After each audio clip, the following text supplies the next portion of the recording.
नमस्कार, नाददीप्स किचन मध्ये आपले खूप खूप स्वागत। आज आपण नाददीप्स किचन मध्ये बटाटे भाजीची रेसिपी बघणार आहोत। तसं तर बटाटे भजी प्रत्येक घराघरामध्ये बनले जातात। जवळपास सगळ्याच गृहिणी बटाटे भजी बनवतात आणि ते सगळ्यांना खायला सुद्धा आवडतात। तरीही आज आपण ही रेसिपी का घेऊन आलो? बऱ्याचदा काय होतं, आपण बटाटे भजी बनवताना ते तेवढी क्रिस्पी होत नाहीत किंवा खाताना ते कुरकुरीत लागत नाहीत, ते नरम पडतात किंवा बऱ्याचदा आपल्याला पिठाचं प्रमाण कळत नाही। बटाटे भजी बनवताना आपण जास्त पीठ घेतो किंवा पीठ पातळ होतं, असं का होतं? त्यासाठी आपण काय केलं पाहिजे अशा वेगवेगळ्या टिप्स ह्या व्हिडिओमध्ये तुम्हाला सांगितले आहे, तर तुम्ही हा व्हिडिओ शेवटपर्यंत नक्की बघा। चला तर अधिक वेळ न घेता खमंग अशा बटाटे भाजीच्या रेसिपीला सुरुवात करूया। अशाच नवनवीन रेसिपी पाहण्यासाठी नाददीप्स किचनला सबस्क्राइब करा। बटाटा भाजीसाठी लागणारं साहित्य: 3 मीडियम साईजचे बटाटे, चना डाळ, जिरे पावडर, धने पावडर, लाल मिर्च पावडर, हळदी पावडर, बेकिंग सोडा, अजवाईन, चवीनुसार मीठ, तळण्यासाठी तेल आणि गरजेनुसार पाणी।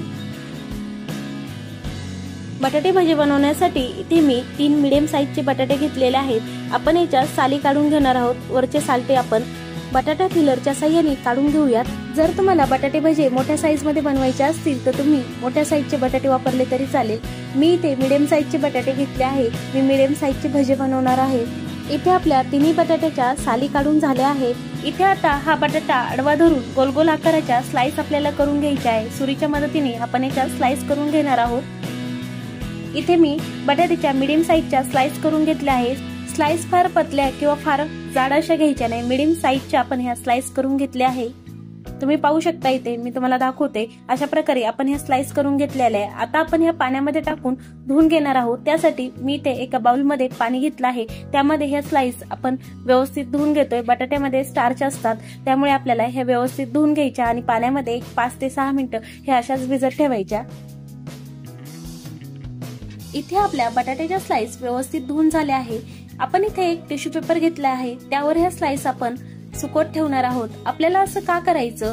कारण ज्यावेळेस आपण बटाटा भाजीच्या पिठामध्ये पाण्यातून काढून डायरेक्ट बटाटे टाकतो, त्यावेळेस ते पीठ अजून जास्त पातळ होतं आणि आपल्याला भजे टाकताना जड जातात। पीठ पातळ झाल्याने भज्याला व्यवस्थित आकार येत नाही। त्यामुळे अशा प्रकारे आपण टिश्यू पेपरवर जर आधी सुकून घेतलं तर त्यातलं सगळं पाणी सुकल्या जातं आणि आपल्याला भजे बनवताना कसलीही अडचण येत नाही। मी इथे टिश्यू पेपरवर डायरेक्ट पाण्यातून स्लाइस काढून टाकले आहे। तुम्ही हवं तर 2 मिनिटे ते चाळणमध्ये ठेवून मग टिश्यू पेपरवर टाकू शकता किंवा तुम्ही टिश्यू पेपरच्या ऐवजी एखाद्या कॉटनच्या कपड्याचा सुद्धा बटाटे सुकवण्यासाठी वापर करू शकता। हे आपण असेच 10 मिनिटं सुकण्यासाठी ठेवूया आणि लगेच भज्याचं बॅटर बनवायला घेऊया। त्यासाठी इथे एक काचेचा बाउल घेतला आहे, त्यामध्ये मी 1.5 वाटी बेसन पीठ टाकत आहे। साधारणतः 250 ग्राम हे बेसन पीठ असेल।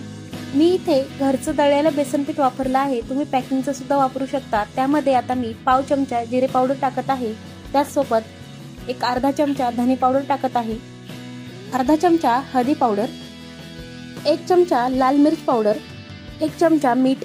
तुम्ही तुमच्या चवीनुसार मिठाचं प्रमाण ठरवू शकता। बटाटा भाजी कुरकुरीत होण्यासाठी, ती टम्म फुगण्यासाठी आपण यामध्ये पाव चमचा बेकिंग सोडा टाकत आहोत आणि त्याचसोबत 1 चमचा ओवा।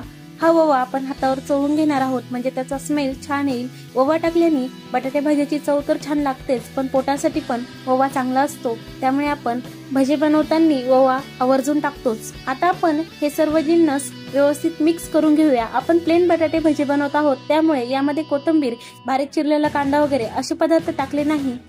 तुम्हाला हवं असेल तर तुम्ही यामध्ये थोडीशी कोथिंबीर टाकू शकता। बटाटे भाजीमध्ये शक्यतो कांदा वापरत नाही किंवा आवडीनुसार तुम्ही तो टाकला तरी चालेल, पण प्लेन भाजी बनवताना मी हे काही टाकत नाही। यामध्ये पाणी टाकून आपण हे बॅटर तयार करून घेऊया। पाणी टाकताना अगदी थोडं थोडं आपल्याला पाणी टाकायचं आहे, कारण हे पीठ जरी जास्त दिसत असेल तरी त्याला भिजवण्यासाठी थोडं पाणी लागतं आणि आपण एकदाच पाणी टाकलं तर पीठ पातळ होण्याची शक्यता असते, त्यामुळे आपल्याला थोडं थोडं करून पाणी टाकायचं आहे।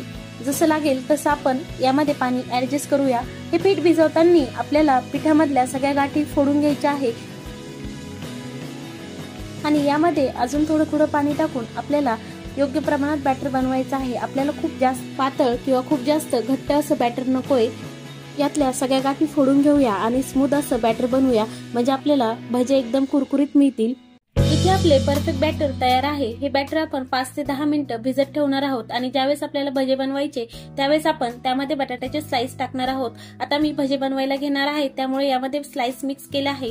जर ह्या स्टेप मध्ये तुम्हाला बटाट्याचे बॅटर हे पातळ वाटत असेल तर त्यामध्ये 2 चमचे पीठ ऍड करा किंवा तुम्हाला जर ते फार घट्ट वाटत असेल तर त्यामध्ये पाणी ऍड करू शकता। आता आपण लगेच बटाटे भजे तेलामध्ये तळण्यासाठी घेऊयात। इथे मी आधीच कढईमध्ये तेल गरम करायला ठेवलं आहे। भजे कुरकुरीत होण्यासाठी हे गरम तेल 1 ते 2 चमचे आपण बॅटर मध्ये टाकणार आहोत, म्हणजे आपल्याला भजे कुरकुरीत मिळतील। कडक झालेल्या तेलाचं मोहन यामध्ये आपण देत आहोत। भजे बनवताना आपल्याला तेल आधी कडकडीत गरम करायचं, गॅसची फ्लेम हाय ठेवायची आणि तेल व्यवस्थित गरम करून घ्यायचं। तेल चांगलं गरम झालं की गॅसची फ्लेम कमी करून मगच त्यामध्ये एक एक करून भजे सोडायचे, जेणेकरून भज्यांचा रंग लगेच चेंज होणार नाही किंवा ते करपणार नाहीत। सगळे भजे एक एक करून सोडून झाले की गॅसची फ्लेम मिडियम ठेवायची आणि आपल्याला मिडियम फ्लेमवर हे भजे तळून घ्यायचे आहे। जर तुम्ही गॅसची फ्लेम हाय ठेवली तर भजे वरतून लगेच करपतील किंवा त्याचा रंग चेंज होईल आणि आतून चांगले तळल्या जाणार नाही, किंवा गॅसची फ्लेम तुम्ही लो ठेवली तर भजे फार जास्त तेल पितील आणि ते तेलकट होतील। त्यामुळे मिडियम फ्लेमवर आपल्याला हलकासा रंग बदलेपर्यंत हे तळून घ्यायचे आहेत। फार जास्त याचा रंग चेंज होऊन द्यायचा नाही। हे भजे तळण्यासाठी फार कमी वेळ लागतो। विदिन तुम्ही 2 ते 3 मिनिटांमध्ये भजे तळू शकता। तुम्ही पाहू शकता इथे आपले भजे तयार आहेत, एकदम कुरकुरीत। तुम्ही हे मिरची सोबत किंवा सॉस सोबत, इमली चटणी सोबत, दही चटणी सोबत, कशासोबतही खाऊ शकता। चवीला ते अप्रतिम लागतात आणि सांगितलेल्या सगळ्या टिप्स फॉलो केल्या तर ते परफेक्ट बनतात। डिनर मध्ये, लंच मध्ये तुम्ही हे भजे खाऊ शकता, पण इव्हिनिंग स्नॅक्स म्हणून चहा सोबत आपल्या फॅमिली मेंबर सोबत त्याचा आनंद घेऊ शकता। म्हणून तुम्ही ही रेसिपी नक्की करून बघा। रेसिपी कशी झाली कमेंट्स करून नक्की सांगा। धन्यवाद।